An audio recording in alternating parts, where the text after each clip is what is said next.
வணக்கம் friends, welcome to round about Gates YouTube channel. எல்லாரும் எப்படி இருக்கீங்க? நல்லா இருக்கீங்களா? ஒவ்வொரு நாளும் ஒவ்வொரு கோவிலை பற்றி டீட்டெயிலாக இந்த சேனலில் பார்த்துட்டு வரோம். இன்னைக்கு நம்ம பார்க்க போகிற திருக்கோவில் நவகிரக ஸ்தலங்களில் சுக்கிரனுக்கு உரிய தலமான கஞ்சனூர் எனும் ஊரில் உள்ள அருள்மிகு அக்னீஸ்வரர் திருக்கோவில். இந்த கோவிலை பத்தி டீட்டெயிலா தெரிஞ்சுக்கலாமா? நவகிரக தலங்களில் இத்தலம் சுக்கிரனுக்குரிய தலமாகும். சுக்கிரன் வழிபாடு செய்த தலங்களுள் இதுவும் ஒன்று. சுக்கிரனுக்கு இங்கு தனி சன்னதி உள்ளது. இங்கு சிவன் உயர்ந்த வானத்துடன் சுயம்பு மூர்த்தியாக அருள்பாலிக்கிறார். நடராஜர் மூல திருமேனியில் சிவகாமியுடன் இருப்பது தனி சிறப்பு வாய்ந்தது. இத்தலத்தில் ஈசன் பிரம்மனுக்கு தன் திருமண கோலத்தை காட்டி அருளினார். எனவேதான் இங்கு அம்மனை தன் வலப்பாகத்தில் சிவன் கொண்டு அருள்கிறார். பராசர முனிவருக்கு சிவன் இங்கு தாண்டவ கோலம் காட்டி முக்தி அருளினார். எனவே இங்குள்ள நடராஜர் முக்தி தாண்டவ மூர்த்தி என அழைக்கப்படுகிறார். கோவில் ராஜகோபுரம் 5 நிலைகளை உடையது. பழமையான கோவில். தெற்கு வாயில் வழியாக உள்வந்தால் உள் மண்டபம் உள்ளது. பிரகாரமாக வலம் வந்து மண்டபத்தை அடைந்தால் இடப்பால் விநாயகர் தரிசனம், வலதுபால் விஸ்வநாதர் சன்னதி, அடுத்து அம்பாள் சன்னதி. உள்வாயிலை தாண்டி சுவாமி சன்னதிக்கு செல்லும் போது இடதுபுறம் வௌவால் நித்தி மண்டபத்தில் விநாயகர், மயூர சுப்பிரமணியர், மகாலட்சுமி சன்னதிகள் உள்ளன. தலமரம் புரசு உள்ளது. இதன் கீழ் அக்னீஸ்வர லிங்கம் தரிசனம். அடுத்து மானக்கஞ்சாரர், கலிக்காமர் திருவுருவங்கள் உள்ளன. பக்கத்தில் சுரைக்காய் பக்தர் என்ற அடியார் மனைவியுடன் காட்சி தருகிறார். மகா மண்டபத்தில் பைரவர், சூரியன், சனி பகவான், சந்திரன், நவக்கிரக சன்னதி, 4 சன்னதிகள் உள்ளன. பராசரருக்கு சித்த பிரம்மை நீங்கியது. பிரம்மனுக்கு திருமண காட்சி தந்தது. அக்னிக்கு உண்டான சோகை நோயை தீர்த்தது. சந்திரனின் சாபம் நீக்கியது. கம்சன் என்னும் மன்னனின் உடற்பிணியை நீக்கியது. கலிக்காமருக்கு திருமணம் நடந்தது. மானக்கஞ்சாரர் அவதரித்து வழிபட்டது ஆகிய சிறப்புகளை உடையது இத்தலம். மேலும் பஞ்சாட்சர மகிமையை வெளிப்படுத்திய ஹரதத்த சிவாச்சாரியார் அவதார தலம். மகாபலியை காப்பாற்ற தன் கண்ணையே இழந்தவர் சுக்கராச்சாரியார். எந்த கஷ்டம் வந்தாலும் தன்னை நம்பி வந்தவரை காப்பாற்ற வேண்டுமென்ற குணம் கொண்டவர். இவரது அருள் பெற நவக்கிரக தலங்களில் தஞ்சாவூர் மாவட்டம் கஞ்சனூர் செல்ல வேண்டும். நவக்கிரகங்களில் சுக்கிரன் 6வது கிரகம் ஆவார். இவர் பிரம்மதேவரின் மானசிய புத்திரராகிய பிருகு முனிவருக்கும் பிலோமிசைக்கும் மகன். எனவேதான் இவருக்கு பார்க்கவன் என்ற பெயர் உண்டு. இவருக்கு கவி என்ற மற்றொரு பெயரும் உண்டு. சுக்கிரன் மிகச்சிறந்த சிவபக்தர். சிவபெருமான் அருளால் இறந்தவர்களை உயிர் பிழைக்கச் செய்யும் அமிர்த சஞ்சீவி மந்திரத்தை கற்றவர். இவர் வெள்ளை நிறம் கொண்டவர். வெண்தாமரையுடன் கருட வாகனத்தில் வீற்றிருப்பவர். முதலை வாகனமும் உண்டு. இவர் அசுரர்களுக்கு குரு சுக்கிராச்சாரியார் என அழைக்கப்பட்டார். ரிஷப துலா ராசிகளுக்கு அதிபதியான இவர் பரணி, பூரம், பூராடம் நட்சத்திரத்துக்கு உரியவர். சுக்கிர திசை 20 ஆண்டுகள் நடக்கும். ஒரு ராசியில் சஞ்சரிக்க இவருக்கு 1 மாத காலம் ஆகும். சுக்கிரனுக்கு நண்பர்கள் புதனும் சனியும், எதிரி சூரியனும் சந்திரனும், சமமானவர்கள் செவ்வாயும் குருவும்.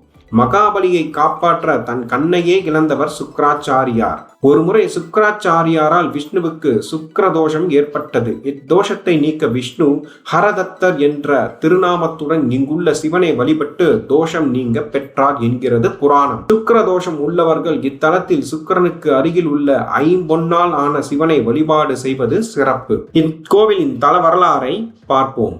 முன்பு கஞ்சனூரில் வாசுதேவர் என்னும் வைணவருக்கு பிறந்த குழந்தையின் பெயர் சுதர்சனர்.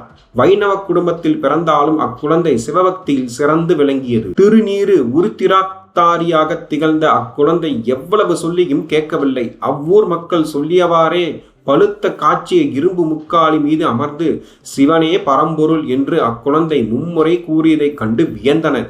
இக்காட்சியை சித்தரிக்கும் உருவம் இவ்வூர் பெருமாள் கோவிலிலும் அக்னீஸ்வரர் கோவில் நடராஜர் சன்னதியிலும் உள்ளது. பெருமாள் கோவிலிலும் அக்னீஸ்வரர், கற்பகாம்பாள் எழுந்தொருளி உள்ளனர். ஹரதத்தருக்கு உபதேசித்து அருள் செய்த தட்சணாமூர்த்தி உருவில் ஹரதத்தரின் உருவமும் உள்ளது. இம்மூர்த்தியே சுதர்சனரை ஆட்கொண்டு ஹரதத்தர் என்று பெயரளித்து சிவநாம தீட்சை செய்தவர்.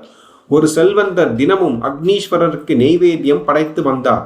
அன்றாடம் அவர் கனவில் இறைவன் தோன்றி அவ்வுணவை உண்பது போல காட்சி தருவார். ஒரு நாள் அந்த கனவு தோன்றவில்லை. காரணம் புரியாது அவர் விழித்தார். விசாரித்ததில் அன்று அக்னீஸ்வரர் ஹரதத்தரிடம் ஏழை பிராமணர் வடிவில் சென்று கஞ்சியை வாங்கி உண்டதாகவும் அதனால் வயிறு நிரம்பிவிட செல்வந்தரின் உணவை ஏற்கவில்லை என்றும் உணர்ந்தார்.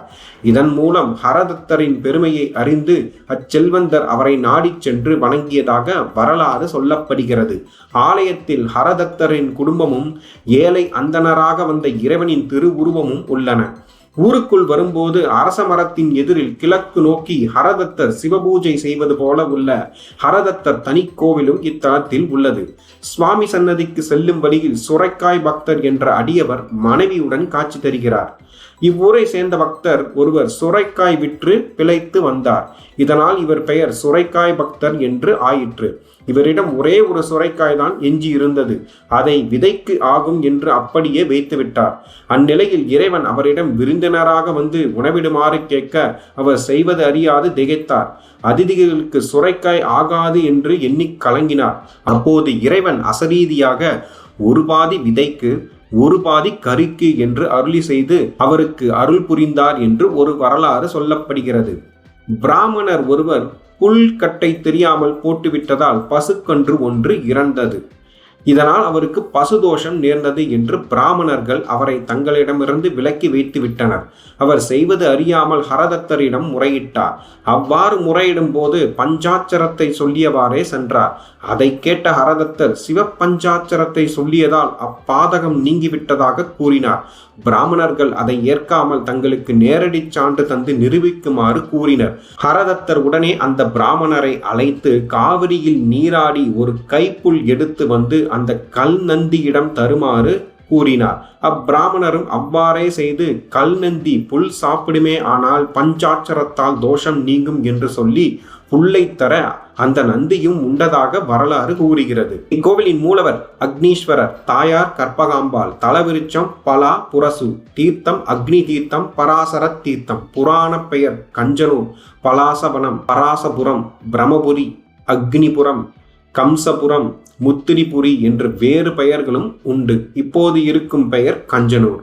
கோவில் திறந்திருக்கும் நேரம் காலை 7:30 முதல் 12 மணி வரை, மாலை 4:30 முதல் இரவு 9 மணி வரை திறந்திருக்கும். இக்கோவில் கும்பகோணம் மயிலாடுதுறை ரோட்டில் 18 கிலோமீட்டர் தூரத்தில் உள்ளது கஞ்சனூர்.